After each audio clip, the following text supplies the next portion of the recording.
So we've worked our way mostly around the pumpkin, completing all these grooves.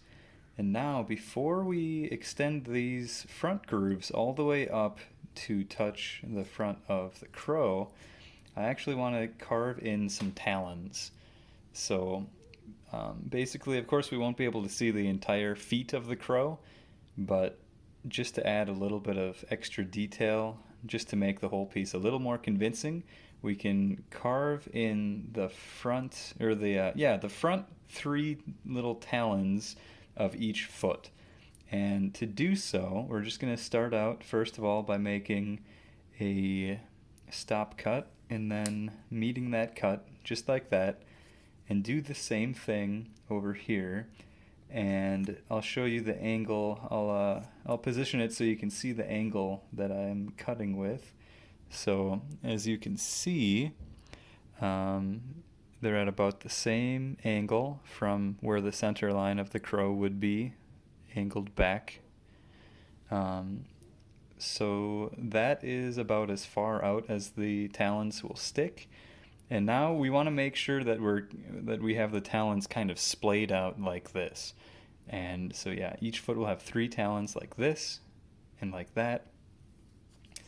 So we're going to start cutting on the sides of the talons.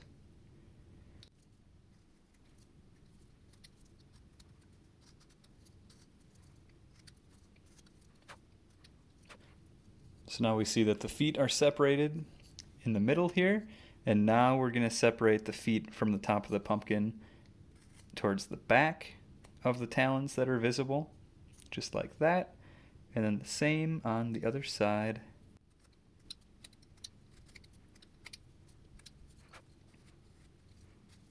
So now we have the feet kind of roughed out. Now we can separate the talons from each other just by taking out little triangles.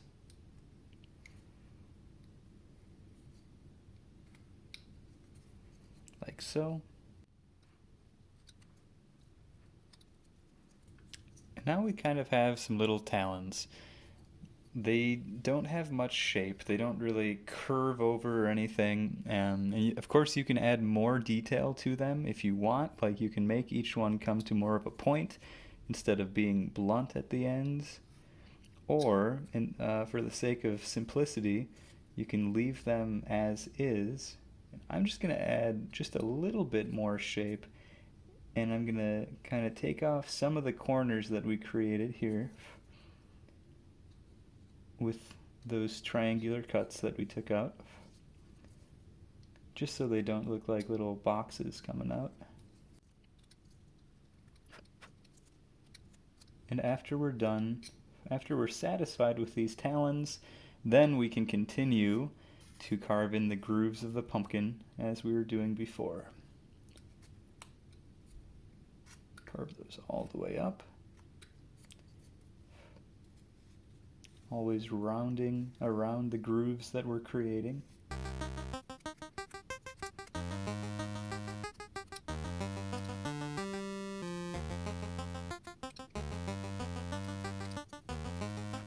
Okay, so that is the pumpkin, and those are the talons. Those are now essentially complete. And now what I'm going to do is look around the piece and see if, first of all, I'm missing any major details. And I see now that I haven't carved the separation between the wings up here and the body. And as I mentioned earlier, we don't actually have to continue this V-cut all the way around. We could, but there's an even simpler technique that we can use here to kind of create the same look. The look of having the wings separate from the body. So by simply inserting your knife into the wood, using the full edge of the blade and twisting your wrist, you can create kind of this gouge cut. And pretty soon you'll start to see that it really separates the wing from the body. So it creates just enough shadow to kind of make that illusion. And you can do the same on the other side. as we reach the actual stop cut, we can kind of blend this cut into it.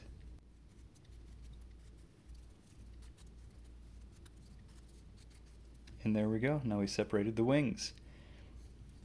Next, I'm kind of eyeballing up the chest area, and it's looking, the texture of the chest area is kind of boring. It looks similar to the rest of the piece, looks similar to the pumpkin and everything. And sometimes on a crow and different types of birds, the chest feathers are a little more ruffled looking. So to create the look of ruffled feathers with simple cuts, we can do a similar thing to how we were just separating the wings from the body, except make a bunch of those cuts where you're rolling the knife through the wood, all right next to each other, just like this. Now those feathers are ruffled. Next, we can carve in the eyes. So first, I will actually mark out where the eyes will be, and they shouldn't be like centered with the beak. They should be slightly above center, and they should be pretty far forward on the head. Just making sure they're even. And to begin these eyes, I'm actually going to cut in a bit of a triangular cut. So you'll notice that I'm using the tip of my knife, starting centered at the top of the eye, cutting down just a little bit, meeting that over here, and then slicing out the wood in between those cuts. And then I'm going to do the same underneath the eye.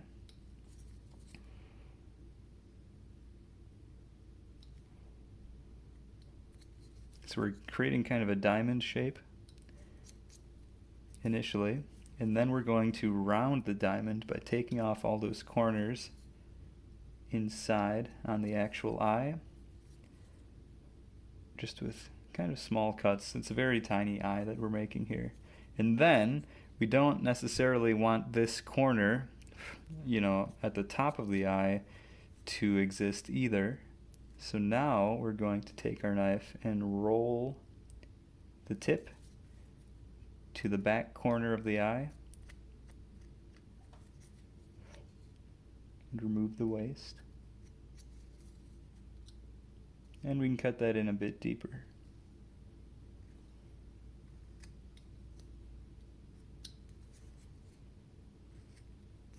Cut it in a bit deeper all the way around.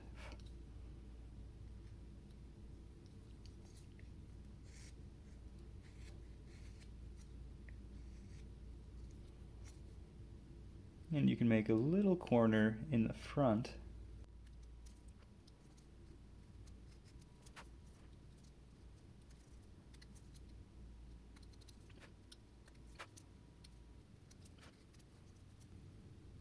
Looks like an eye, and now we can carve the other one, following those same steps.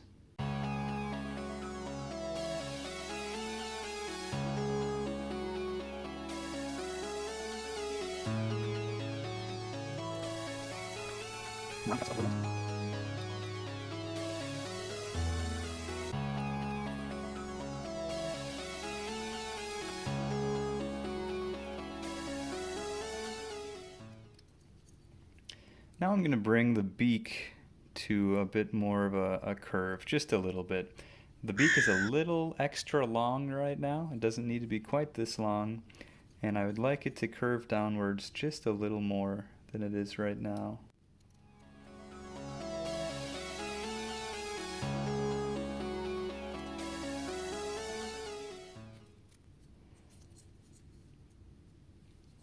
All right, at this point, we can add in any final additional details if you want to add any more rows of feathers like that, or if you want to kind of clean up some of the cuts that you made.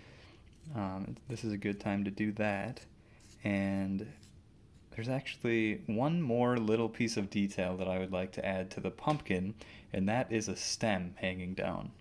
So choose an area on the pumpkin that has a bit of excess wood, like over here, for example, on the side, and make another stop cut that's going kind of vertically, and this is going to start to form the stem.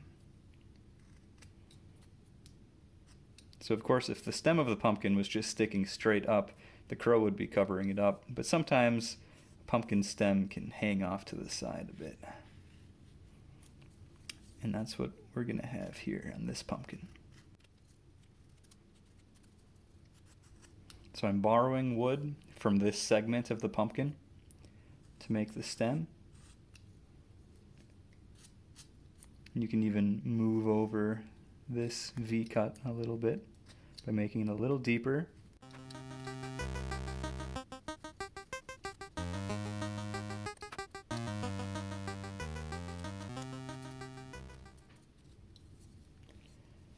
Alright, now we have the stem hanging down.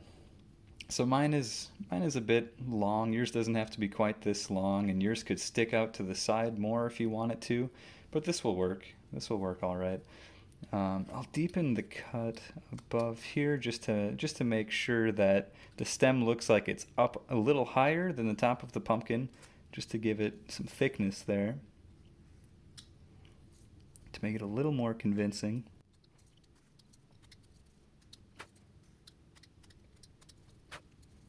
Now we're about ready to actually paint. But before painting, I like to really give myself some time with a carving. And sometimes it's nice to leave your carving sit out unpainted for a couple days so you can look over it, look at it in different lightings and everything, just to make sure you're not missing anything, like a bit of a little fuzzy piece of wood left in between some cuts or something. So at this point, I guess make sure your knife is still good and sharp, and you can go around the whole piece, making sure that you didn't miss anything, and then we're ready to paint.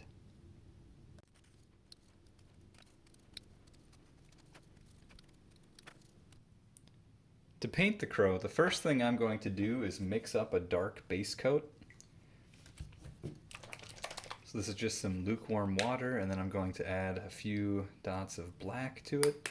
And this will cover the entire crow and the entire pumpkin. This will just help the color stay kind of earthy and muted. We're also going to add some brown. This is just a nutmeg brown, just to give the base coat a little bit of warmth.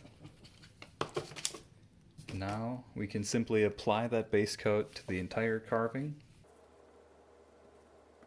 making sure to get in all the grooves that we've created. I'm just using acrylic paints. Most of these paints are Apple Barrel brand, which is very inexpensive. Next, we're going to start by adding the darkest colors first and working our way up to the lighter colors. And the reason for that is because lighter acrylic paints can cover darker acrylic paints more easily than the other way around. So of course, with this guy, the darkest color will be black. And this black will cover the entire crow.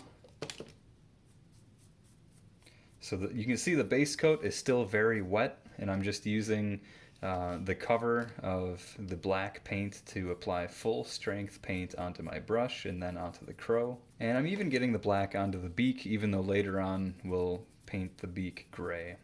And of course the reason for that is because gray is lighter than black, so it'll be able to cover up the black very easily. And we also don't have to be extremely careful around the pumpkin down here, because what we can do now is apply more water to our brush and just kind of blend that black up to the separation between the pumpkin and the crow.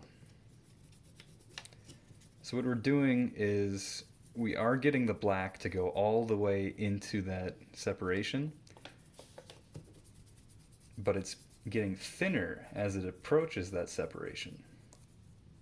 And some of the black is actually getting onto the pumpkin, but by the time the black is on the pumpkin, it's so thin that it doesn't really have any effect. It'll be able to be covered up by the orange quite easily. Crows are not only black, they also have a bit of color pigmentation in their feathers, and depending on the lighting, sometimes it looks like a nice rich navy blue when the light hits their feathers just right. So we are going to add a bit of navy blue, and we're going to kind of dry brush this on, but it won't really be dry brushing because the paint on the bird is still wet. But from the brush's perspective, we'll be dry brushing.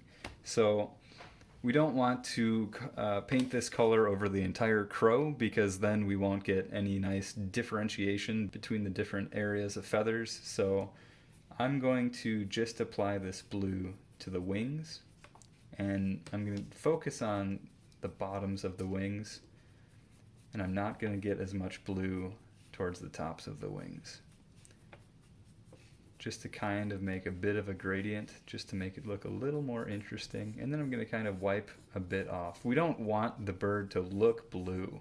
We still want it to look black when viewed from a distance or even at first close up. We just want to add just a little bit of coloration to the wings. And if your wings look too blue at this point, you can do what I'm doing right now. You can rub off some of that color, and you can also add in more black. I'm just cleaning off my brush right now, getting all that blue away, because now we will be moving on to the pumpkin. And you might think, oh, we're doing the pumpkin, we might as well just cover the whole thing in orange, but that's actually not what I'm going to do. First, I'm going to take a barn red color, and I'm going to paint barn red into the grooves of the pumpkin.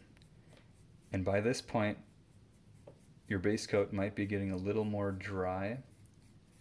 So if it's quite dry at this point, feel free to wet your brush just a little more. And then we're going to keep on applying this barn red into the grooves, making sure to not get red onto the crow. Next, we're going to add in the orange, and this is actually a pumpkin orange.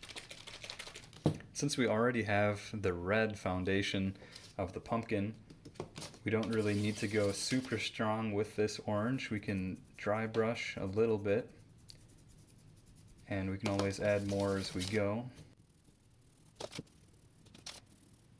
Don't worry about getting some orange on the stem. The stem will be a brown. We'll actually add that brown in after this, just so we can paint very freely with the orange. Of course, the brown that we're going to use is a darker color than this orange. So normally, of course, like I said earlier, we would paint darker colors first, but we're making an exception just so we can be a little less careful right now with this orange. You can paint down into the grooves just a little bit, but we don't want to cover up that red completely. If you feel that the orange is a bit too strong, once again, you can add some water and wipe it in and wipe it off. And now, the last bit of the pumpkin painting before the stem that we're going to do is we're going to add some highlights with yellow. This is a crocus yellow, so kind of a pale yellow. And we're going to dry brush this yellow towards the top of the pumpkin, where the sun would be beating down on it for months. Or weeks, I guess. Maybe months. Depends on how long that pumpkin is left out in the field. We're going to get this brush real dry, and then we're just going to brush on some highlights towards the top of the pumpkin. It'll be very easy right now for a lot of this yellow to get on the pumpkin. Ooh, and we got some on the crow. We can just wipe that off. Pretend like it never happened. And now we're going to use our thumb to wipe some of that yellow into the pumpkin just a little more. Of course, it doesn't help if you have black or blue paint on your thumb when you're doing that. Now we're going to paint the stem.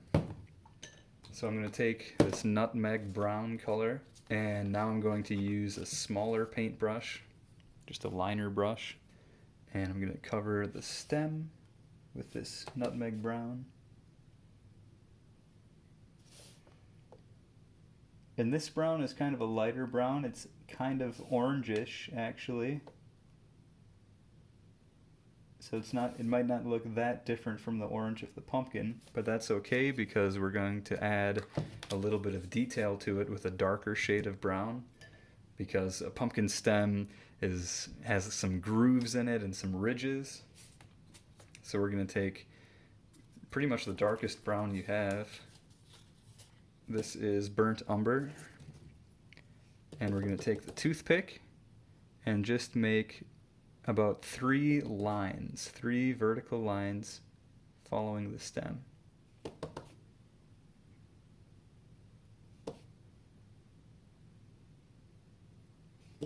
And then we can add a dot to the center of the end of the stem, because pumpkin stems are hollow. I believe. And next we can paint the talons and the beak of the crow. For that we're going to use gray. I'm not sure exactly which shade of gray this is, maybe a pewter gray. We're going to use the small brush once again, and we're just going to apply that across the top of these talons. And on the sides, just enough. And at the tips of the talons as well.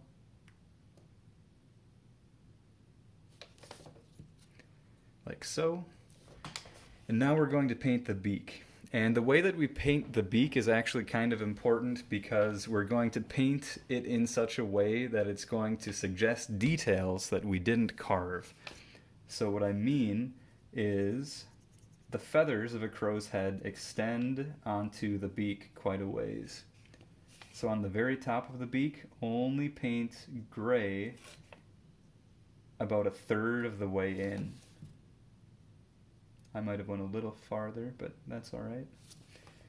And then, once you do that, extend the beak in the middle of the head like this, right until it goes under the eye. And do the same on the other side.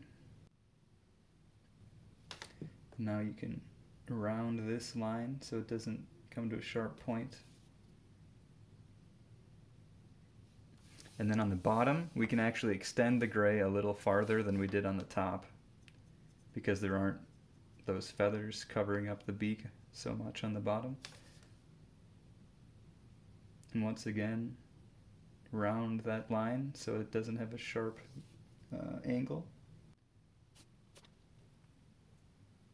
Next we're going to paint in the eyes, and because this carving is so small, I'm not going to mess with different iris colors, and I believe a crow has a brown iris just like many other animals, but for this, because the carving is so small, I'm just going to recover the eyes in black, and we will let this black build up more than the black on the rest of the crow, because we're applying it with a toothpick, so it's full strength and it's kind of a glob of full strength paint.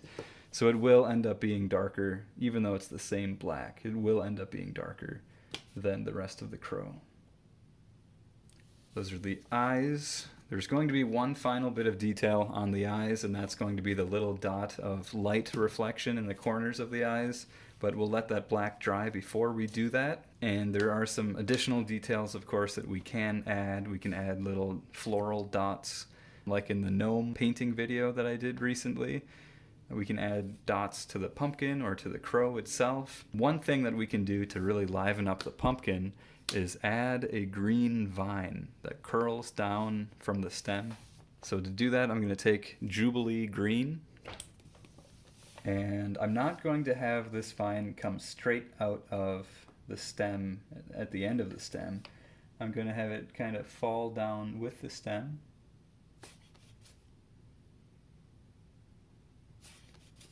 And it's going to kind of curve off to the side before curving back up and around. Of course, you don't have to use a toothpick for this. If you're comfortable with a liner brush with a nice sharp tip, that would work great as well. And you can adjust the thickness of the line, of course, by adding more paint. If your line gets too thick, you can always add orange around the line to kind of erase it, but that works, and I think it really livens up the pumpkin, makes it look a lot more pumpkin-like. You can add more vines all the way around if you want. Pumpkins tend to not have too many green vines sticking right out of them, so I'll leave mine at this. And while we're still waiting for those eyes to dry, I will add in some little dots of detail. These won't reflect any real-life details of crows. It'll just add a little bit of fun detail. So I'm going to add kind of a collar of gray dots going all the way around the crow's neck. I'm going to add another row underneath that row. And then I'm going to add a row of gray dots to the bottom of the wings here.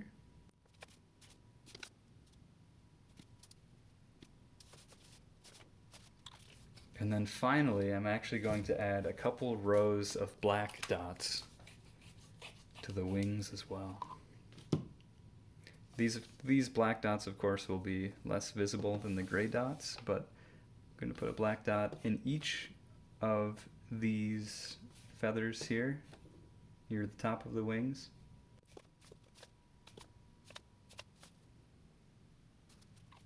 I think these eyes are probably dry enough now to add the little dot of white.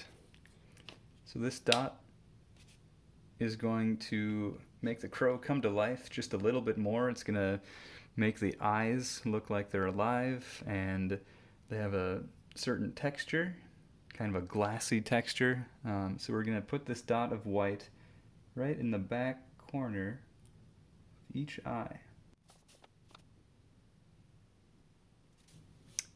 And that's it.